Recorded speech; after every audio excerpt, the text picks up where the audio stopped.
Армысың тендер жаса студенті. Бүгінгі сабақта Омаркет порталына товар қалай қою керектігін көрсететін болам. Барлықтарыңызды Омаркет порталына ашып отырсаңыздар,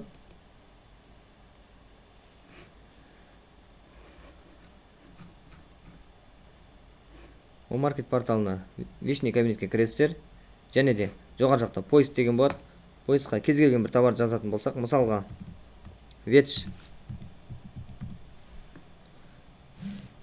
деп жазсаңыздар, өзі ветчтің түр-түрі шығады. Бізге керегі 1.40 та және 80 деген. Үстінен басасыздар товардың.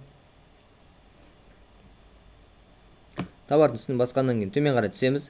Бұл жерде бір Омаркеттің ерекшелігін айта кетсек, басқа да поставщиктердің ценасын көре аласыздар. Мысалы, төмен жақта қарап өтсеңіздер болады. Кімнің қанша бергенін көре аласыздар. Және де ветчті ашқаннан кейін төменгі жақта установить цена.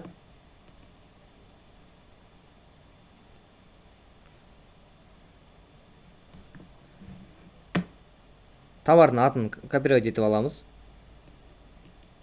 Копировать.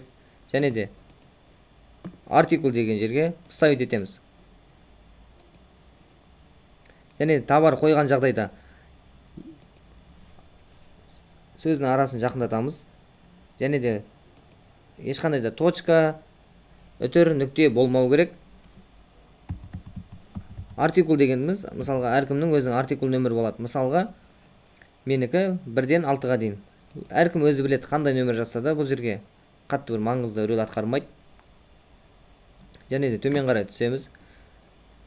Цена қоямыз. Мысалға, мен 18.500 дейін рулонына. 18.500. Екі жерге де бірдей цена қоясыздар.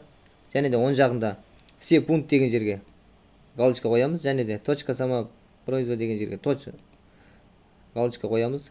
Төмен қарай түсеміз. Сохранить кнопкасын басамыз. Данные сохранение. Енді бұл товарды біз қойған қоймағанын көре аламыз. Мысалға, личный кабинет. Және де оң жақта